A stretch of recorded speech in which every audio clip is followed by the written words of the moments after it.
नमस्कार दोस्तों, आइए जानते हैं आज राजस्थान की बड़ी खबरें। आज की पहली खबर है कि राजस्थान में फैला बर्ड फ्लू संक्रमण। राजस्थान के फलोदी जिले में बर्ड फ्लू फैल चुका है। खीचन इलाके में मृत मिले डेमोसाइल क्रेन कुर्जा की विसरा जांच में बर्ड फ्लू की पुष्टि हो गई है। विसरा के सैंपल गुरुवार 19 दिसंबर को भोपाल मप्र की high security animal disease lab में भेजे गए थे। शनिवार शाम 6 बजे वहां से आई रिपोर्ट में बर्ड फ्लू की पुष्टि की गई। इससे स्थानीय प्रशासन और वन विभाग में चिंता बढ़ गई है। आशंका है कि इस वायरस के चपेट में आने से केवल कुर्जा नहीं बल्कि अन्य पक्षी प्रजातियां भी संकट में पड़ सकती हैं। फलोदी के खींचन इलाके में अब तक संक्रमण से 7 कुर्जा की मौत हो चुकी है।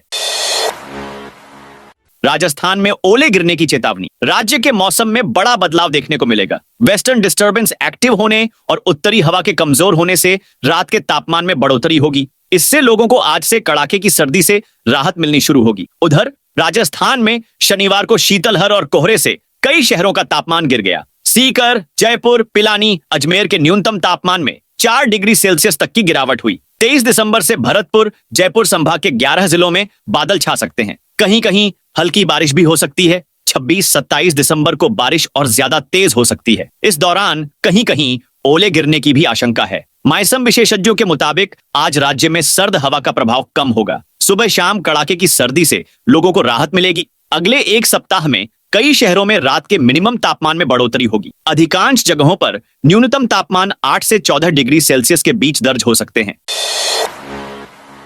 राज्य सरकार का गिव अप अभियान खाद्य एवं नागरिक आपूर्ति विभाग ने राष्ट्रीय खाद्य सुरक्षा योजना में चयनित सक्षम व्यक्तियों को स्वेच्छा से नाम हटवाने के लिए गिव अप अभियान शुरू किया है। इस अभियान से सक्षम लोगों के हटने से गरीब और जरूरतमंद को राशन मिल सकेगा। जिला रसद अधिकारी भागुराम मोहल्ला ने बताया, अभियान का उद्देश्य उन व्यक्तियों को स्वेच्छा से राष्ट्रीय खाद्य सुरक्षा योजना से नाम हटवाने के लिए प्रेरित करना है जो राष्ट्रीय खाद्य सुरक्षा योजना की निष्कासन की श्रेणी अंतर्गत आते हैं। सरकार ने सक्षम परिवारों से अनुरोध किया है कि वे 31 जनवरी 2025 तक स्वेच्छा से नाम हटवाने के लिए प्रार्थना पत्र नजदीकी उचित मूल्य दुकानदार को दें। निर्धारित समयावधि उपरांत विभागीय निर्देशानुसार अपात्र व्यक्तियों का चिन्हीकरण कर नियमानुसार खाद्य सुरक्षा योजना से नाम हटाने एवं अन्य समुचित प्रावधानों के तहत कार्यवाही की जाएगी। बुजुर्गों की मुसीबत बना आरजीएचएस का नया नियम। राजस्थान गवर्नमेंट हेल्थ स्कीम योजना की नई गाइडलाइन में बदलाव करने से वृद्ध पेंशनरों और चलने फिरने में अक्षम मरीजों के लिए मुसीबत बन गई है। सरकार ने 1 दिसंबर से योजना की गाइडलाइन में बदलाव किया था। मरीज के पंजीयन के समय लाइव फोटो ली जा रही है। यह लाइव तस्वीर ओपीडी टीआईडी के मामले में पर्ची पर नजर आएगी। बदलाव से बार बार अस्पताल आने में असमर्थ और डॉक्टर से फॉलोअप दवा लिखवाने वाले मरीजों को परेशानी हो रही है। पेंशनर समाज जिलाध्यक्ष राजेंद्र सिंह राठौड़ का कहना है कि सरकार की ओर से आरजीएचएस योजना की गाइडलाइन में बदलाव से पेंशनरों को परेशानी है।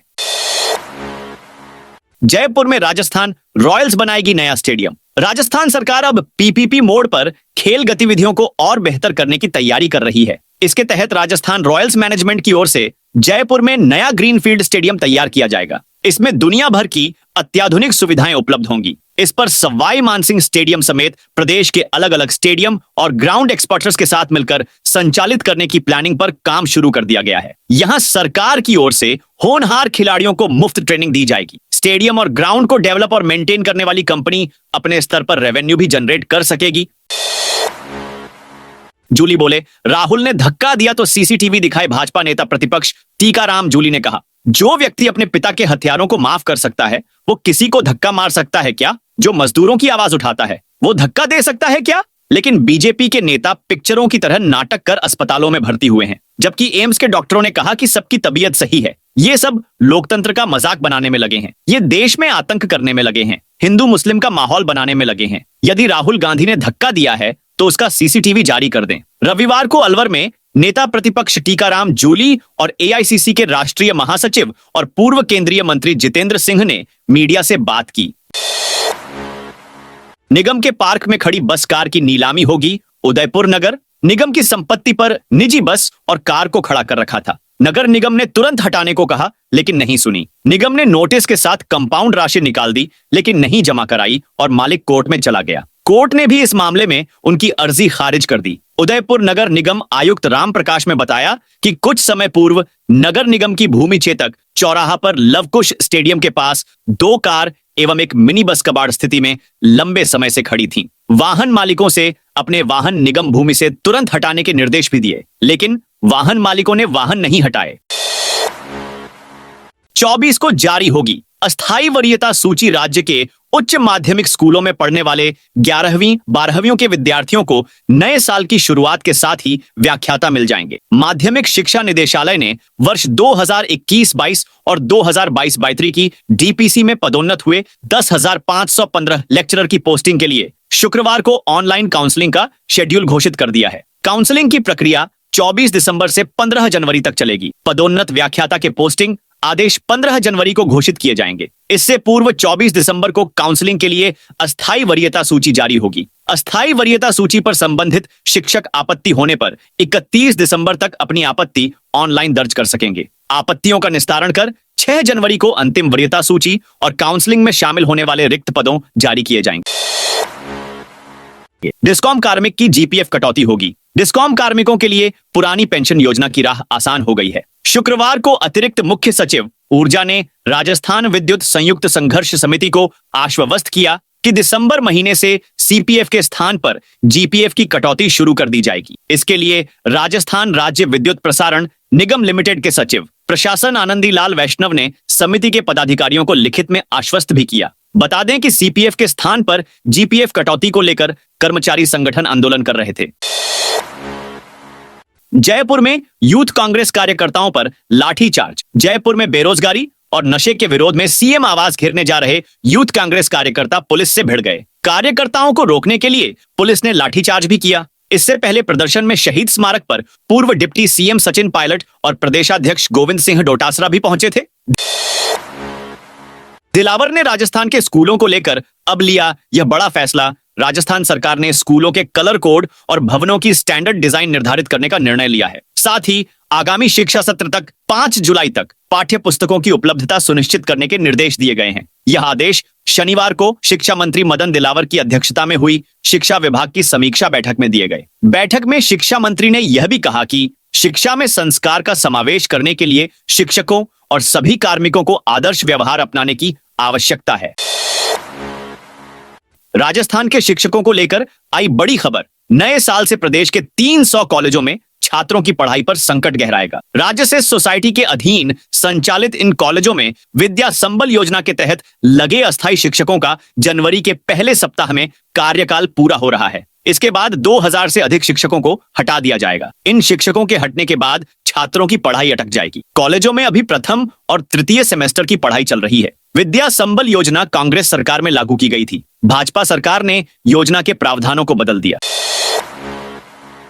राजस्थान में एनएसयूआई ने 228 कार्यकर्ताओं को दी बड़ी जिम्मेदारी। राजस्थान में एनएसयूआई संगठन में खींचतान के बाद शनिवार को राष्ट्रीय अध्यक्ष वरुण चौधरी के निर्देश पर प्रभारी कन्हैया कुमार ने कार्यकारिणी घोषित की है। एनएसयूआई की जंबो लिस्ट में 228 कार्यकर्ताओं को जिम्मेदारी दी गई है। वहीं 8 कार्यकर्ताओं को प्रदेश उपाध्यक्ष बनाया गया है, जबकि 92 कार्यकर्ताओं प्रदेश महासचिव बनाया है। 60 कार्यकर्ताओं को सह सचिव की जिम्मेदारी मिली है। एनएसयूआई के मजबूत छात्र नेता नोमान खान और महेश चौधरी को राजस्थान का उपाध्यक्ष बनाया गया है। युवा नेताओं को प्रदेश उपाध्यक्ष बनाए जाने पर युवाओं में खुशी की लहर है। एनएसयूआई प्रदेश उपाध्यक्ष बनने के बाद लगातार बधाइयों का दौर जारी है। राजस्थान उपाध्यक्ष बनाए जाने के बाद नोमान खान और महेश चौधरी ने राष्ट्रीय नेतृत्व व प्रदेश नेतृत्व का आभार जताया है। रणथंभौर फोर्ट में 3 दिन से बाघिन शावकों का मूवमेंट। रणथंभौर टाइगर रिजर्व के त्रिनेत्र गणेश जी मंदिर और फोर्ट दुर्ग में रविवार को आमजनों को एंट्री नहीं दी जा रही है। इसकी वजह वहां के इलाके में बाघिन और शावकों का मूवमेंट है। 3 दिन 20, 21, 22 और 22 दिसंबर से फोर्ट ऑफ मंदिर एरिया में बाघिन एरोहेड और उसके 2 शावकों को देखा गया है। रविवार को भी बाघिन अपने शावकों के साथ चहलकदमी करती देखी गई है। इसके बाद वन विभाग और त्रिनेत्र गणेश मंदिर ट्रस्ट ने पर्यटकों और श्रद्धालुओं के लिए दुर्ग और त्रिनेत्र गणेश मंदिर रविवार पूरे दिन के लिए बंद कर दिया है। मदरसा स्कूलों में मानव एकता दिवस मनाया। जिला अल्पसंख्यक कल्याण अधिकारी अभिषेक सिद्ध की पहल पर मानव एकता दिवस पर सभी मदरसा स्कूलों में 4 प्रकार की गतिविधियों का आयोजन हुआ। सबसे पहले विभिन्न कार्यों यथा खान पान, पहनावा, प्रार्थना आदि के विभिन्न तरीके लिखवाए गए। इसके बाद राष्ट्रगान के माध्यम से भारतीय एकता का महत्व बताया गया। साथ ही विविधता में एकता को प्रदर्शित करने वाले चित्रकला प्रतियोगिता हुई। खा गया। अंत में विविधता में एकता के महत्व को बताने के लिए मानव श्रृंखला बनाई गई। इस दौरान विद्यार्थियों को भारतीय संस्कृति की महत्वपूर्ण विशेषता विविधता में एकता के बारे बताया गया। एमडीएस यूनिवर्सिटी में एग्जाम आवेदन प्रोसेस जारी। महर्षि दयानंद सरस्वती यूनिवर्सिटी अजमेर की ओर से यूजी पीजी वर्ग प्रोफेशनल कोर्स वर्ष 2025 में की मुख्य परीक्षाओं के लिए आवेदन प्रोसेस जारी है। इसमें लगभग करीब 3 लाख स्टूडेंट्स के बैठने की संभावना है। सामान्य शुल्क के साथ कल यानी 23 दिसंबर तक UG sem 1, BA, BCom, BSc आदि कोर्स के रेगुलर एवं स्वयं पाठी स्टूडेंट आवेदन कर सकेंगे। 100 रुपए विलंब शुल्क के साथ 24 से 30 दिसंबर तक तिथि तय की गई है। 31 दिसंबर से 8 जनवरी 2025 तक परीक्षा शुल्क के बराबर विलंब शुल्क के साथ आवेदन किए जा सकेंगे। इसी तरह से पीजी कोर्स के ऑनलाइन आवेदन भी शुरू हो गए हैं। यूनिवर्सिटी द्वारा पहली बार बी फार्मा और डी फार्मा के कोर्स शुरू किए गए हैं। गहलोत लगातार सीएम रहते तो ट्रांसफर पॉलिसी बन जाती। कांग्रेस की पूर्व मंत्री शकुंतला रावत आज सीकर पहुंची। आज उन्होंने सीकर में कांग्रेस कार्यालय में प्रेस वार्ता की। इस दौरान शकुंतला रावत ने सरकारी कर्मचारियों की ट्रांसफर पॉलिसी के मुद्दे पर कहा, यदि गहलोत 15 साल तक लगातार मुख्यमंत्री रहते तो ट्रांसफर पॉलिसी बन जाती। कांग्रेस के शासन में ट्रांसफर पॉलिसी न बनने की बात पर शकुंतला रावत ने कहा कि यदि 15 साल लगातार अशोक गहलोत मुख्यमंत्री रहते थे तो ट्रांसफर पॉलिसी भी बन जाती। यदि अब की बार ही वह वापस मुख्यमंत्री बन जाते तो इस बार ट्रांसफर पॉलिसी भी बन जाती। अंबेडकर के सम्मान में कांग्रेस 24 को निकालेगी यात्रा। भीमराव अंबेडकर पर गृह मंत्री अमित शाह द्वारा की गई टिप्पणी को लेकर सियासी विवाद थमने का नाम नहीं ले रहा। रविवार को कांग्रेस ने झुंझुनू जिला मुख्यालय पर प्रेस कॉन्फ्रेंस की। अंबेडकर पर की गई टिप्पणी को लेकर निंदा करते हुए गृह मंत्री के इस्तीफे की मांग की। सांसद ब्रजेंद्र ओला ने कहा कि गृह मंत्री अमित शाह ने संविधान निर्माता बाबा साहब का अपमान किया है। इससे देश भर में आक्रोश है। हिंदुस्तान किसी भी हाल में बाबा साहब के अपमान को नहीं सहेगा। जब तक गृह मंत्री अमित शाह इस्तीफा नहीं देंगे, विरोध प्रदर्शन जारी रखेंगे।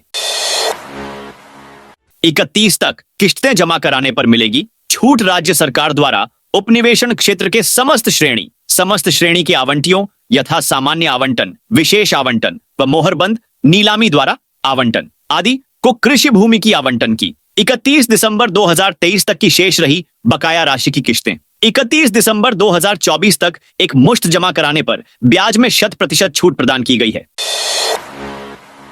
23 दिसंबर तक चलेगा Jaipur jewellery show. Jaipur jewellery show JJS के दूसरे दिन शनिवार को Jaipur exhibition and convention centre में ज्वेलरी लवर्स की भारी भीड़ उमड़ी। शो में जयपुर के ज्वेलर्स के साथ ही बड़ी संख्या में अंतरराष्ट्रीय ज्वेलर्स भी भाग ले रहे हैं। रिटेलर्स ने जयपुर की कुंदन मीना, लाइटवेट और कलर स्टोन ज्वेलरी में गहरी दिलचस्पी दिखाई। महाकुंभ में जयपुर से प्रयागराज के लिए शुरू होगी फ्लाइट। जयपुर से महाकुंभ में जाने वाले यात्रियों के लिए अच्छी खबर है। एलायंस एयरलाइंस ने जयपुर से प्रयागराज के लिए सीधी फ्लाइट शुरू करने का फैसला किया है, जिसके तहत अगले साल 10 जनवरी से प्रयागराज के लिए साप्ताहिक फ्लाइट शुरू होगी। एलायंस एयरलाइंस के प्रवक्ता ने बताया कि महाकुंभ जाने वाले श्रद्धालुओं के लिए एयरलाइंस द्वारा जयपुर से प्रयागराज की सीधी फ्लाइट शुरू की जा रही है। राजस्थान में 236 पदों पर होगी कंप्यूटर अनुदेशक भर्ती। राजस्थान सरकार संस्कृत शिक्षा विभाग में 236 पदों पर कंप्यूटर अनुदेशक की सीधी भर्ती करेगी। इसके लिए संस्कृत शिक्षा विभाग ने राजस्थान कर्मचारी चयन बोर्ड को अभ्यर्थना भर्ती कराने का प्रस्ताव जारी कर दी है। ऐसे में अब कर्मचारी चयन बोर्ड जल्द ही भर्ती विज्ञप्ति जारी करेगा। शिक्षा मंत्री मदन दिलावर ने बताया, शिक्षा विभाग में लंबे वक्त से पद रिक्त चल रहे थे। ऐसे में हमारी सरकार द्वारा अलग अलग कुल 236 पदों पर कंप्यूटर अनुदेशक की भर्ती करने का फैसला किया गया है। इसको लेकर संस्कृत शिक्षा विभाग ने राजस्थान कर्मचारी चयन बोर्ड को अभ्यर्थना भेज दी है। 14 जनवरी से पहले मरीजों को रिपोर्ट ऑनलाइन मिलेगी। राजसमंद में कलेक्टर बाल मुकुंद असावा ने जिला स्वास्थ्य समिति की बैठक में निर्देश दिए कि हॉस्पिटल में मरीजों को जांच रिपोर्ट ऑनलाइन भेजी जाए, जिससे उनको परेशानी न हो। कलेक्ट्रेट सभागार में आयोजित बैठक में उन्होंने निर्देश दिए कि मरीजों की सुविधा के हॉस्पिटल संस्थान हर संभव उपाय करें व 14 जनवरी से पहले मरीजों को जांच रिपोर्ट ऑनलाइन देना शुरू करें, जिससे कि मरीजों को हॉस्पिटल की निःशुल्क जांच योजना का पूरा लाभ मिले व मरीजों को बाहर नहीं भटकना पड़े। राजस्थान के 6 जिलों में 4 दिन बारिश के आसार। राजस्थान में 23 दिसंबर से मौसम में बड़ा बदलाव देखने को मिल सकता है। पूर्वी राजस्थान के भरतपुर, कोटा संभाग के 4 जिलों में 23-24 दिसंबर को बादल छाने के साथ बारिश हो सकती है। 25 दिसंबर से एक दूसरा सिस्टम फिर एक्टिव होगा, जिसके असर से पूर्वी राजस्थान के साथ साथ उत्तरी और पश्चिमी राजस्थान के 6 जिलों में बारिश हो सकती है। उधर 7 जिलों में आज शीतलहर चलने का येलो अलर्ट और इतने ही जिलों में कोहरे का अलर्ट जारी किया गया है। तो दोस्तों, ये थी आज राजस्थान की बड़ी खबरें। आप इस वीडियो को कौन से जिले से देख रहे हैं, उस जिले का नाम बताइए